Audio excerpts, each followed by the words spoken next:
전서 우리 15장 35절에서 우리 44절까지 말씀 보겠습니다.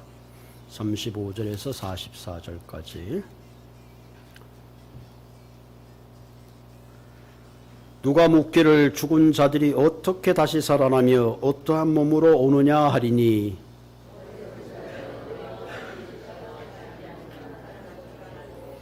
또 내가 뿌린 것은 장래의 형체를 뿌리는 것이 아니요 다만 밀이나 다른 것의 알맹이뿐이로다.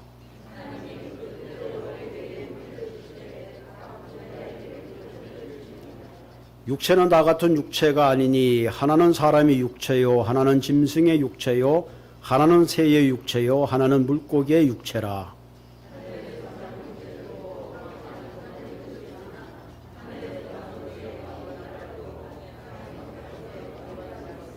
해의 영광이 다르고 달의 영광이 다르며 별의 영광도 다른데 별과 별의 영광이 다르도다.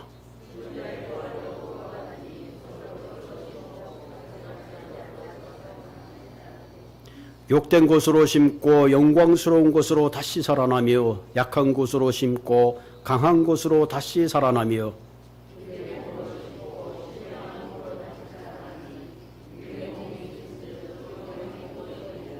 기록된 바 첫사람 아담은 생명이 되었다함과 같이 마지막 아담은 살려주는 영이 되었나니. 아멘. 우리 이 시간에 성가대 찬양 듣도록 하겠습니다.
내가 저럴 때가 있었구나 하고 보고 계신 분이 계실 겁니다. 저게 5년 전 찬양입니다.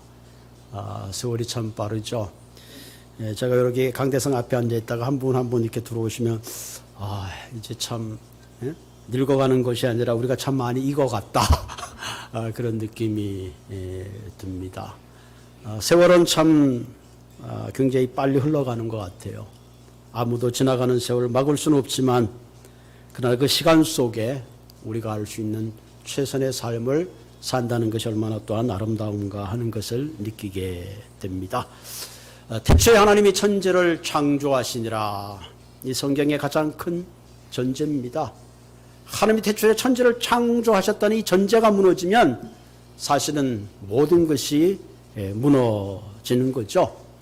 그 하나님의 천지를 창조하신 다음에 그럼 하나님은 가만히 계셨는가? 그렇지 않죠. 해는 동에서 뜨고 서러지며 봄, 여름, 가을, 겨울이 계절이 바뀌고 이 모든 온 우주와 삼라만상이 질서와 원리를 따라서 움직입니다. 그 안에는 자연의 법칙이 있고 물리적인 법칙이 있고 과학적인 법칙들이 있습니다. 이런 여러 가지 법칙 가운데서 그 중에서도 가장 중요한 법칙 중에 하나가 바로 추수의 원리죠. 그것은 바로 우리의 인생이 심는 대로 거두는 겁니다. 여러분, 우리가 심지 않으면 아무것도 거둘 수가 없습니다. 내가 좋은 것을 심으면 좋은 것을 걷고 내가 나쁜 것을 심으면 나쁜 것을 걷습니다. 내가 선을 심으면 선을 걷고 내가 악을 심으면 악을 거둘 수밖에 없습니다. 그렇기 때문에 사람은 무엇을 심든지 반드시 자신이 심는 대로 거두는 것이 자연의 원리요, 질서요, 또한 영적인 원리입니다. 그래서 사도 바울은 갈라디아서 6장 7절 8절에 이렇게 고백했죠. 자기의 육체를 위하여 심는 자는 육체로 썩어질 것을 거두고 성령을 위하여 심는 자는 성령으로부터 영생을 거둔다. 어떤 분이 전화가 왔어요. 목사님, 땡스기빙 잘 다녀왔습니다. 오랜만에 자녀들이 사는 걸 가봤더니 너무 행복해요. 자녀들이 저마다 사회에서 각자의 사명을 다 잘하고 아름다운 가정을 꾸미고 사는 거 보니까 얼마나 기쁜지 모릅니다. 제가 그 말을 들으면서 속으로 이런 생각이 들었어요. 내가 어떻게 사는가? 우리 부모가 어떻게 사는가? 그것이 우리 자녀들에게 얼마나 지대한 영향을 미치는가 하는 것을 생각하면서 잘 살아야 되겠다. 우리의 인생의 행복이 뭘까? 물론 내가 잘 사는 것도 중요하지만 우리의 자손 후손들에게 내가 정말 무엇을 심고 그 자녀들이 내가 심은 그 무엇인가 아름다운 것을 꽃피고 열매 맺을 때에 비록 머리는 휘어지지만 우리의 마음은 기쁨 가운데 살 수 있는 그것이 바로 행복이 아닌가 그런 생각을 해봤습니다. 한국에도 그렇고 여기도 그렇지만 뭐 한국은 더 심하겠지만 명절 때 되면 다 이 가족이 모이잖아요. 한국에도 이제 추석이나 그런 명절 때 되면 며느리와 자녀들이 다 모입니다. 어떤 며느리가 늘 명절 때마다 늘 너무 고생하고 수고해서 하루는 남편하고 여보 우리 하와이 여행을 갑시다. 과감하게 결정을 했어요. 그리고 시어머니에게 문자를 보냈습니다. 어머니, 이번에 저희 가족이 오랜만에 하와이로 여행을 갑니다. 이번 명절에는 참석을 못합니다. 지금 한 30만 원을 보내드릴 테니 이 돈을 가지고 필요한 장을 보시고 이렇게 명절을 보내세요. 그렇게 문자를 보냈습니다. 땡 하고 시어머니에게 문자가 왔으나 이 일을 어쩌노. 참 하와이 가는 건 좋은 일인데 지난번에 교통사고가 났을 때 한 5억의 보상이 나왔는데 이번 명절에 그걸 골고루 나눠주려고 그랬는데 너희들만 빠지게 됐구나. 이 일을 어쩌면 좋지. 안타깝구나. 그렇게 텍스가 왔습니다. 눈치가 빠른 며느리가 그 텍스를 보자마자 이렇게 텍스를 보냈습니다. 아이고 어머니 어떡하죠. 친정엄마에게 보낸다는 게 텍스가 잘못 갔네요. 친정어머니에게 하와이 간다고 얘기하고 어머니하고 하루 종일 있으려고 그랬는데 이를 어떡하죠? 그렇게 얘기했습니다. 그러니까 어머님이 텍스가 와서 그래 너 참 잘 생각했구나. 너무 고맙다. 그런데 이를 어쩌면 좋지? 5억이 아니라 50만 원인데 내가 눈이 침침해가지고 잘못 봤구나. 그렇게 메시지가 왔다고 합니다.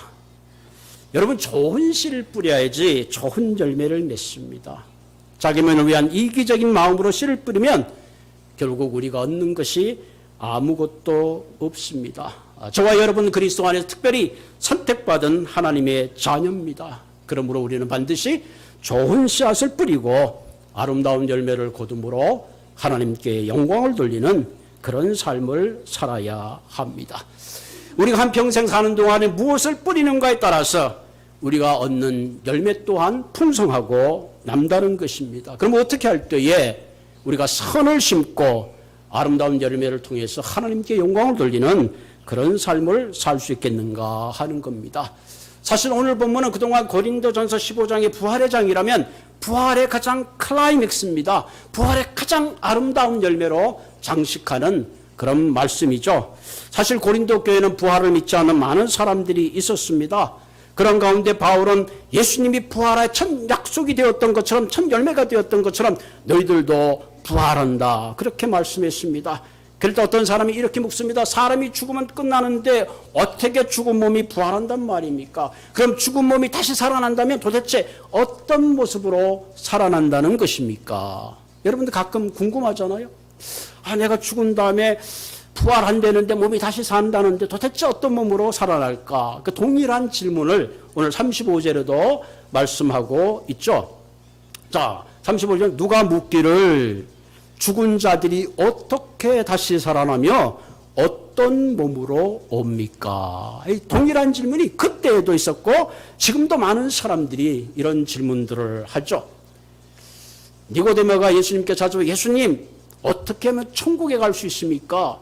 예수님이 거듭나지 못하면 천국에 갈 수 없다. 니고데모가 깜짝 놀라서 예수님 내가 80이 넘었는데 내가 엄마 뱃속에 들어가서 다시 태어나야 된다는 말입니까?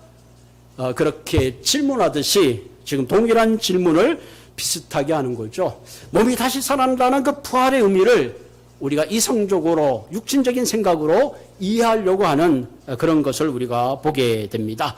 자, 그럼 36절에 보면 이렇게 말하죠. 어리석은 자요. 그러면서 바울이 이렇게 설명합니다. 내가 뿌린 씨가 죽지 않으면 살아나지 못하겠고 35절에 보면 내가 뿌린 것은 장래의 형체를 뿌리는 것이 아니요 다만 밀이나 다른 것에 알맹이뿐이로다. 그렇잖아요.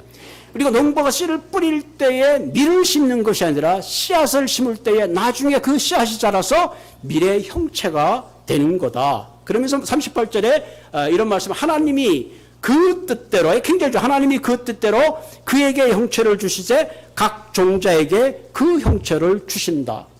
사과 씨를 심으면 사과가 타오고 복숭아 심으면 복숭아가 타오고 코스모스 씨를 심으면 코스모스가 꽃이 피듯이 하나님이 그 뜻대로 그에게 형체를 주신다는 거죠. 그래서 열매를 맺게 하신다는 겁니다. 대단히 신비로운 얘기죠.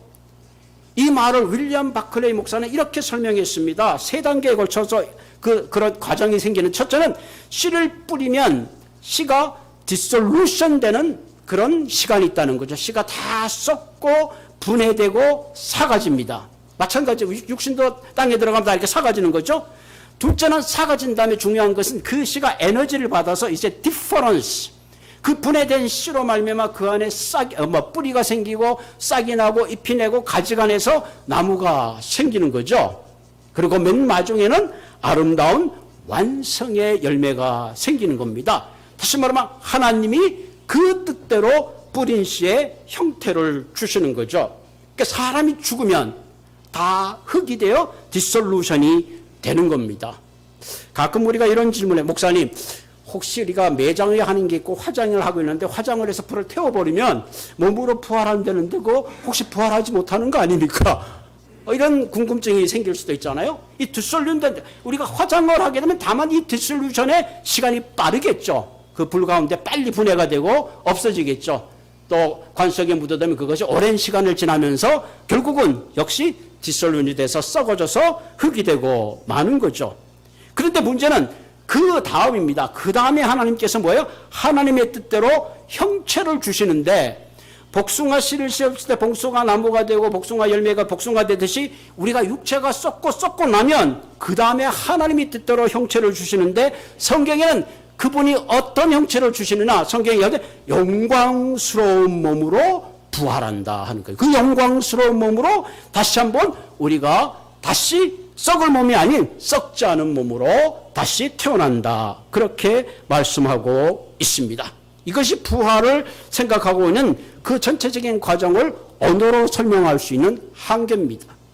영광스러운 몸으로 하나님이 그 뜻대로 우리로 하여금 다시 썩지 않을 몸으로 부활하게 하신다는 거죠. 여러분, 첫 번째 아담은 흙으로 이 땅에 왔습니다. 그렇기 때문에 흙으로 돌아갈 수밖에 없는 그 인생인데, 그래서 하나님께서 친히 인간의 몸을 입고 예수의 모습으로 이 땅에 오셔서 우리에게 심어주신 것이 있는데, 그것이 바로 하늘에서 온 생명, 영원한 생명을 주신 겁니다. 그래서 우리가 육신의 생명이 이 땅에 있었다고 해서 흙이 되지만 내 안에 있는 영원한 생명은 하나님의 뜻을 따라 영광스러운 몸으로 다시 부활한다는 사실입니다. 아멘. 이 사실을 우리가 깨닫고 믿는데 그건 대단히 소중합니다. 제가 지금 양복을 입고 있고 때로는 집에 가서 잠옷을 입고 청바지를 입는다 할지라도 내 안에 있는 영원한 생명은 동일한 생명으로 태어나는 거죠.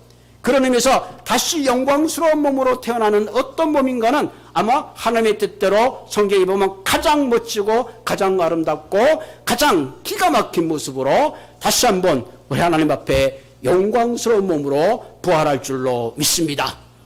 지금은 우리가 눈도 잘 안 보이고 무릎도 아프고 머리도 휘고 모든 육체가 쇠약하지만 그것이 다 디솔루션 되고 난 다음에 하나님의 뜻대로 가장 영원한 생명에 걸맞는 그런 모습으로 부활할 것이라고 오늘 성경은 말하고 있습니다. 그런 의미에서 우리의 현재적 삶이 비록 썩을지라도 부활스러운 영광스러운 그 약속을 믿을진데, 우리의 삶이 비록 아무리 척박하고 어렵다 할지라도 우리는 그 영광스러운 약속을 바라보고 썩을 것을 구하는 삶이 아니라 영원한 인생이 아름다운 영원한 참된 하나님의 영광스러운 몸을 얻는 그 약속을 보고 매일매일을 살아야 된다는 사실입니다. 그럼 우리가 한 번뿐인 인생 최상의 열매를 맺기 위해서 우리는 어떤 모습을 가지고 그 삶을 살기 위해서 우리에게 가장 필요한 원리가 무엇인가 하는 겁니다. 그 첫째가 뿌림의 원리, 파종의 원리입니다. 36절에 보면 내가 뿌리는 씨가 죽지 않으면 살아나지 못하겠고 죽지 않으면 살아나지 못합니다. 씨는 반드시 죽고 썩어지는 과정이 필요합니다. 그래야지 가장 소중한 열매를 맺게 되는 겁니다. 여러분, 이게 씨를 보면 그 씨를 땅에 심으면 이게 살까 안 달까 이게 이해가 되지 않아요. 사실은 우리가 뭐 그동안 많이 봤기 때문에 확신을 하는 거지, 이런 씨를 뭐 호박씨나 뭐 코스모스 씨 까만 거 이렇게 놓고 보면 이게 꽃이 필지 전혀 상상이 되질 않습니다. 그런데 그 안에 엄청난 잠재력을 가질 수 있는 가장 중요한 이유가 뭐냐? 그 안에 생명이 있어서 그렇습니다. 생명이 있어서. 여러분, 우리의 몸에는 DNA가 있잖아요. DNA. 그래서 이 DNA가 앞으로 내가 자라서 내가 어떻게 모양이 될지 이미 내 안에 프로그램화 되어 있는 거죠. 그 유전자가 결국은 계속해서 이어져 나가는 거죠. 나이가 먹을 때마다 그 과정을 따라서 동일하게 자라는 거죠. 균형에 맞게. 만약에 여러분 내가 손가락이 5개 있는데 가운데만 삐죽하게 길어진다면 얼마나 웃기겠어요. 그 DNA가 그 모든 질서와 정연하게 다 컨트롤하는 겁니다.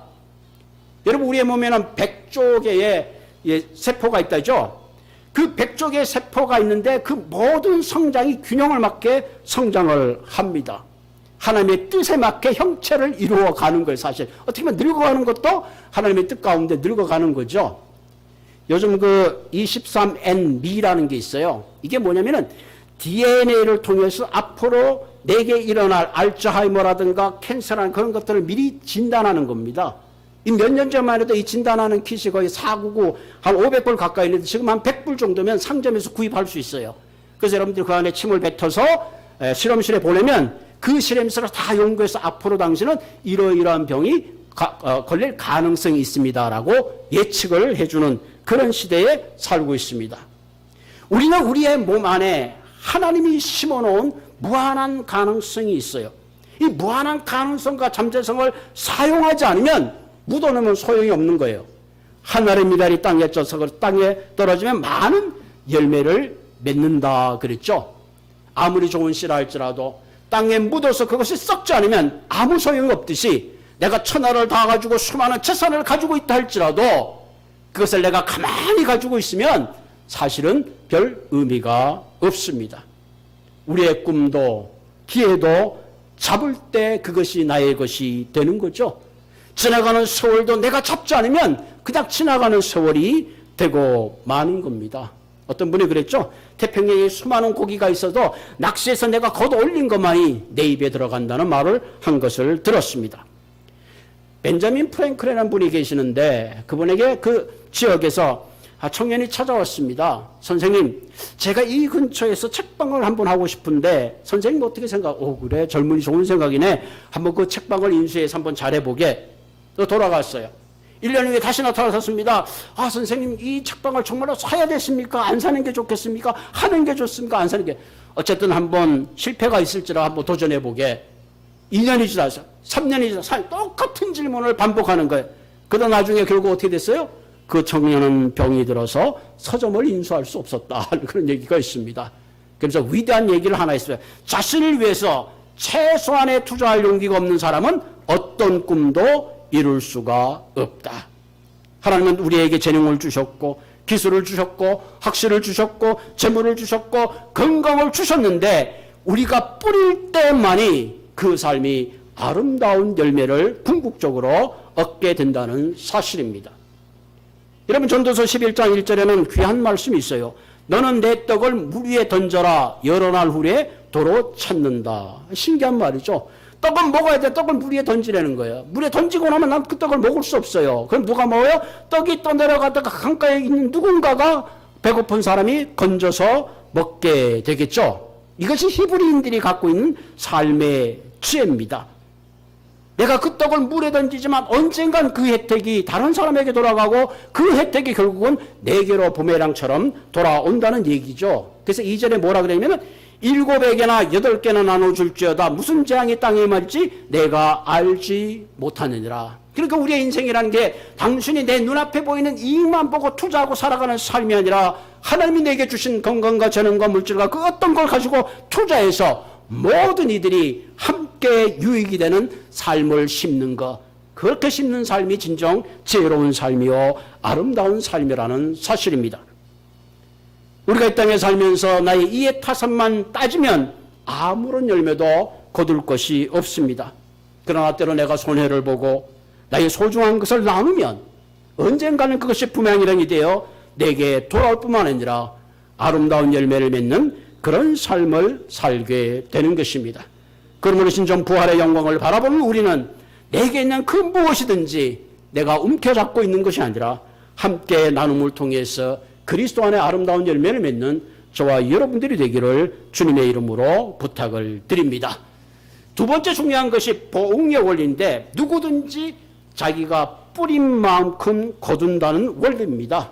내가 조금 심으면 조금 거두고 많이 심으면 많이 거둡니다. 38절에 보면 하나님이 그 뜻대로 그에게 형체를 주시되 각 종자에게 그 형체를 주시느니라. 자, 육체는 다 같은 육체가 아니니 하나는 사람의 육체요 하나는 짐승의 육체요 하나는 새의 육체요 하나는 물고기의 육체라. 하늘에 속한 형체도 있고 땅에 속한 형체도 있으나 하늘에 속한 것의 영광이 따로 있고 땅에 속한 것의 영광이 따로 있으니 해의 영광이 다르고 달의 영광이 다르며 별의 영광도 다른데 별과 별의 영광이 다르도다. 그렇잖아요. 이 땅에 여러 가지 형체들이 다양한 형체들이 있습니다. 사람의 모양도 개의 모양도 토끼의 모양도 물고기의 모양도 그 모든 것이 있어요. 또 그 가운데는 하늘에 속한 형체도 있고 땅에 속한 형체도 있습니다. 이것이 다 다르고 영광도 다 다른 것입니다. 우리가 좋은 것을 뿌리면 합당한 열매를 맺고 나쁜 것을 뿌리면 나쁜 것을 거두는 거죠. 많은 사람들이 이렇게 생각해요. 내가 운이 좋으면 축복이 내게 오는 것이고 운이 나쁘면 내게 불행이 찾아온다고 생각해요. 정말 그럴까요? 그렇지 않아요. 우리의 인생을 결정하는 것은 운이 아니라 결국적으로 내가 무엇을 심는가의 결정에 달려 있습니다. 내가 바른 것을 심으면 내 인생에 바른 것을 거두게 되고 내가 엉뚱한 것을 심으면 엉뚱한 것을 거둘 수밖에 없습니다. 이것이 하나님이 세우신 바로 보응의 원리입니다. 그 바울은 자기의 육체를 위하여 심는 자는 결국은 썩어질 것을 거두고 성령을 위하여 심는 자는 영생을 거둔다 하는 거죠. 무엇을 심는가에 따라 거두는 열매는 하늘과 땅 차이죠. 육체를 위하여 심는 자는 궁극적으로 썩어지지만 그렇지 영생을 위하여 심는 성령을 위하여 심는 사람은 영생을 거두게 되어 있습니다. 여러분, 내가 사랑을 심으면 사랑을 거둡니다. 대신에 누구를 미워하고 또 뭐죠? 나쁜 그런 미움의 열매를 심게 되면 결국 내가 거두는 것은 미움의 열매를 거둘 수밖에 없죠.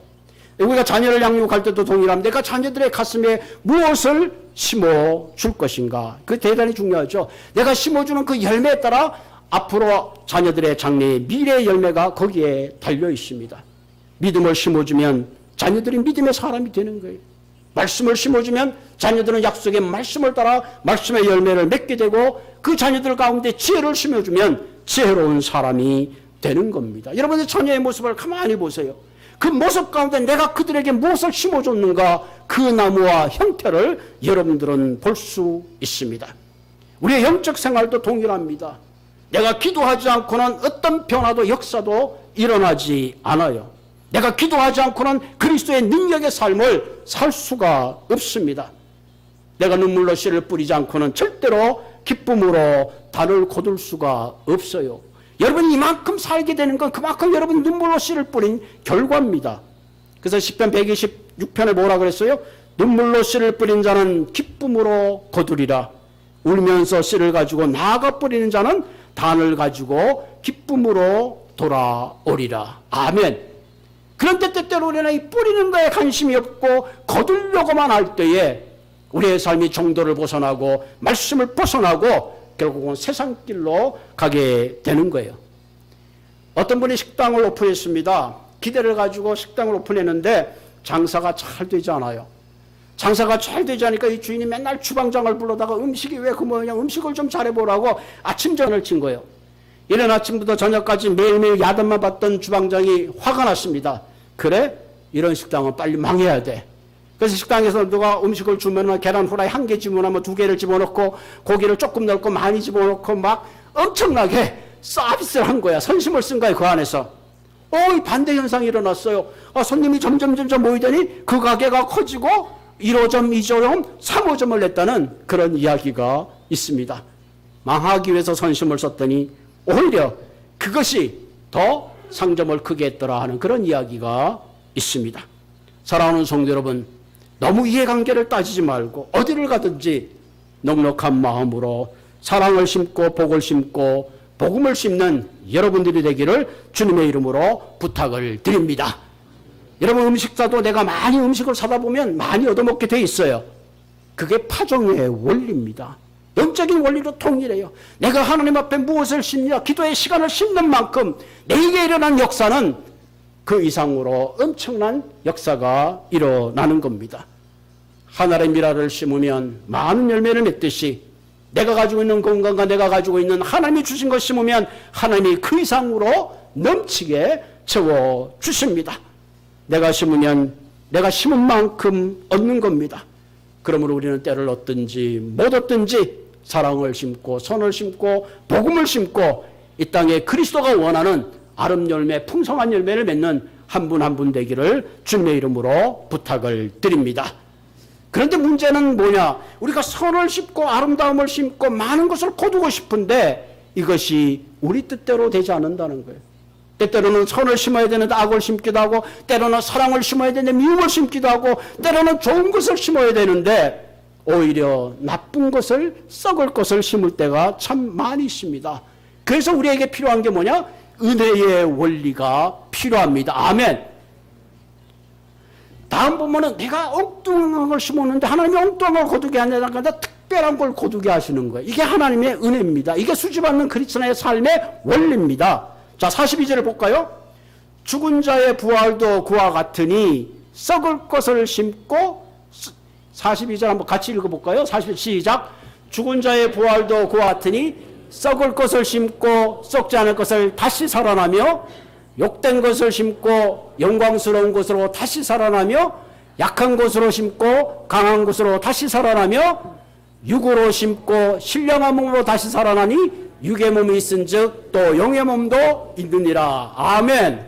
와, 아니 어쩐 일이 있지? 콩나무인데 콩이 나야 되는데 콩나무 데서 엉뚱한 게 나오는 거야. 이게 은혜의 원리입니다. 자연의 법칙은 심으면 심은 대로 버리지만 은혜 안에서 하나님께서 또 다른 영광으로 거두게 하는 최상의 열매를 거두게 한다는 것입니다. 나는 썩을 것을 심었는데 오늘 성경 보니까 썩지 않을 것으로, 나는 욕된 걸로 심었는데 하나님은 더 영광스러운 것으로, 나는 약한 것으로 심었는데 하나님은 강한 것으로 돌려주신다는 거죠. 결론적으로 말하면 나는 육의 몸을 심는 거죠. 육의 몸을 심었지만 하나님은 스피리추얼 바디로 우리를 부활케 하신다는 것이죠. 나는 perishable, 썩는 것으로 심었지만 하나님은 imperishable, 썩지 않은 것으로 내게 주시고, 나는 디스어난 씨를 심었지만 하나님은 글로리한 씨로 내게 갚으시는 거예요. 이 구원이라는 것은 자연적인 보편적 원리를 초월해서 보여주시는 하나님의 초자연적인 은혜입니다. 하나님이 자연의 원리를 따르면 우리는 죄 가운데, 심판 가운데, 저주 가운데 죽을 수밖에 없는 존재인데, 하나님의 구원의 역사는 이런 초월적인 자연의 결과를 넘어서서 우리에게 찾아오신 거죠. 내가 받을 저주, 내가 썩어야 될 것 대신에 예수님이 썩으시고 우리 안에 영광스러운 몸으로 부활케 해 주셨다는 사실입니다. 하나님이 천지를 창조했다는 것은 놀라운 사실이에요. 그러나 그 이상의 더 큰 창조가 있는데, 리크리에이션이 있는데, 바로 파괴되고 썩을 우리 몸을 부활의 영광으로 보정해시고 영광의 몸으로 다시, 오늘 성경에 보면 다시 살아나게 하신다는 사실입니다. 아멘. 이것이 grace upon grace입니다. 은혜 중에 은혜입니다. 이 놀라운 부활의 사실을 알면 얼마나 정말 신나는지 몰라요. 아, 그렇구나. 나는 썩을 걸 심었는데 하나님이 썩지 않을 걸로 주시는구나. 나는 디스어널한 걸 심었는데 하나님이 글로리파이하게 우리를 역사해 주시는구나. 저는 이 말씀을 묵상하면서 굉장하구나. 정말로 내가 주님 앞에 산 거는 정말로 아무것도 없는데, 부족했는데 하나님 이처럼 영광스러운 것으로 우리에게 갚아주시는 그런 분이시구나 하는 것을 다시 한번 깨닫게 됩니다. 이런 부활의 은혜를 깨닫게 될 때에 우리는 하나님께 영광과 찬양을 돌려드릴 수밖에 없습니다. 이 놀라운 사실을 깨닫고 난 다음에는 우리의 삶의 포커스가 달라져야 됩니다. 더 이상 썩어질 것을 심는 그런 삶이 아니라 영원한 것을 심어가는 저와 여러분들이 되기를 주님의 이름으로 부탁을 드립니다. 이런 은혜를 알게 되면 내가 주를 위해 했던 모든 일들이 하나도 자랑할 게 없습니다. 아, 내가 할 것을 당연히 했구나. 썩을 것을 심었는데 하나님이 영광스러운 것으로 갚아줬구나. 하나님이 이런 은혜의 이끄심을 깨닫게 될 때에 우리는 진정 아름다운 삶의 열매를 맺게 되는 것입니다. 그럼 우리의 남은 인생 사랑을 심고 섬김을 심고 봉사를 심음으로 영광스러운 썩지 않을 몸의 부활을 생각하면서 매일매일 하나님의 은혜의 원리를 따라 살아가는 저와 여러분들이 되기를 주님의 이름으로 부탁을 드립니다. 한국에 문중경 전도사님 그런 분이 계십니다. 많이 알려지지 않은 순교자인데 이분은 6.25 사변 때 공산당에 의해서 전라남도 낙도 중동리 모래사장에서 59세에 죽임을 당하신, 순교하신 그런 분입니다. 누군가 말했죠. 죽임당한 여인은 가엾고 버림받은 여인은 측은하지만 가장 불쌍한 여인은 잊혀진 여인이라고 하죠. 이 문중경이라는 이 전도사님은 결혼한 지 초에 버림받고 잊혀진 여인입니다. 그 당시는 참 그렇죠. 그래서 오라버의 권유를 받아서 20년의 그 시집생활을 청산하고 재봉틀 하나를 들고 서울로 도시로 올라왔다고 합니다. 그때 정말 살아야 되나 죽어야 되나 인생의 기로에 있을 때에 그 당시에 서울의 북교동 교회에서 우리가 잘 아는 이성복 목사님이 부흥회를 했다고 합니다. 그 부흥회 천막에 참석해서 수고하고 무거운 지자다 다 내게로 오라 내가 너희를 쉬게 하겠다는 그 말씀에 이 전도사님은 큰 은혜를 받고 뜨거운 성령의 체험을 했습니다. 그때 이분의 나이가 37살이라고 합니다. 그때 이분은 마늘장수, 물장수, 싹반지를 해가면서 힘은 들었지만 그 당시에 소위 말하면 신학교를 들어간 거죠. 경성 성경학교, 지금은 이제 그 성결신학교가 됐습니다. 거기서 성경을 공부하고 그가 기숙사에 있으면서도 어떤 여학생이 자기의 시어머니를 수발하면서 그 호르머니가 돌아가신 거 울고 있을 때에 자기의 재봉틀을 팔아가지고 그 여학생을 도왔다는 그런 일화가 있습니다.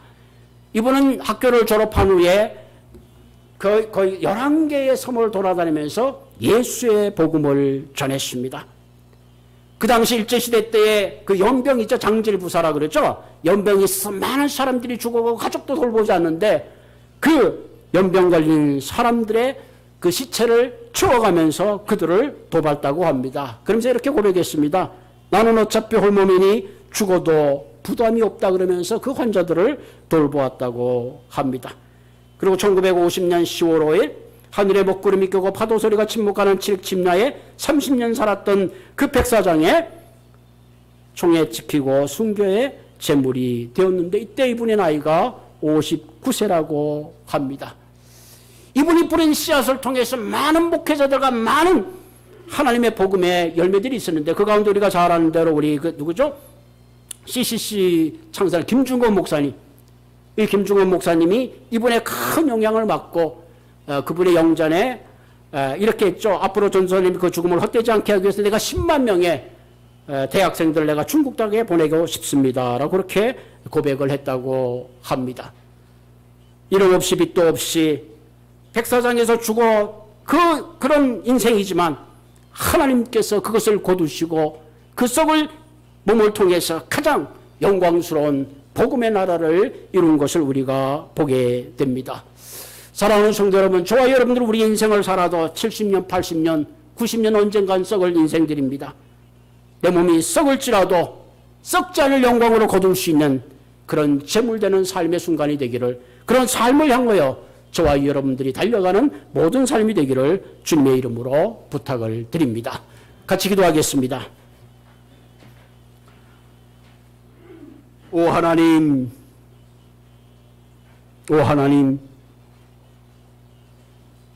나는 썩을 것을 심었는데 하나님은 썩지 않을 영광의 몸을 주시고, 나는 디스어너한 걸 심었는데 주님께서는 글로리하게 하신 하나님, 오늘 하나님 우리가 이 진리를 다시 한번 붙잡고 우리의 삶의 방향이 썩어갈 것을 위해서 심는 그런 삶이 아니라 이제는 언젠가 내 육신이 디솔루션 될지라도 그 안에 꽃이 피고 그리스도의 아름다운 열매가 맺는 그런 삶을 위해서 내가 물질을 투자하고 기회를 투자하며 사랑을 투자하며 나의 건강을 투자하는 복된 인생이 되게 하여 주옵소서. 때로는 하나님 우리는 심기보다는 거두기 위해서 애를 씁니다. 그러나 하나님 눈물로 씨를 뿌리는 자는 반드시 기쁨으로 거둔다는 그 약속을 믿고 다시 한번 우리의 삶의 순간순간 하나님의 나라를 위해서 이 땅에 사랑을 심고 복음을 심고 섬김을 심는 아름다운 삶이 되게 하여 주옵소서. 자비하신 하나님, 우리의 자녀들의 가슴에 복음을 심게 하여 주시고 믿음을 심게 하여 주시고 약속을 심어가는 그런 부모들이 되게 하여 주시고 그 자녀들이 그들의 가슴 속에 심어진 믿음을 가지고 이 땅을 살아갈 때에 썩지 않는 것을 심는 삶이 아니라 썩지 않는 영원한 것을 심어가는 아름다운 삶을 살아갈 수 있도록 주께서 축복하시고 함께하여 주시옵소서. 하나님 이 옥수다 재단을 축복하여 주옵소서. 하나님 이 재단 가운데 우리가 잘 훈련받고 정말로 부활의 분명한 약속을 가지고 이 지역 사회에 더 나가서 오고 가는 세대에 아름다운 열매를 맺는 우리 모두가 되게 하여 주옵소서. 예수님의 이름으로 감사하며 기도드리옵나이다. 아멘.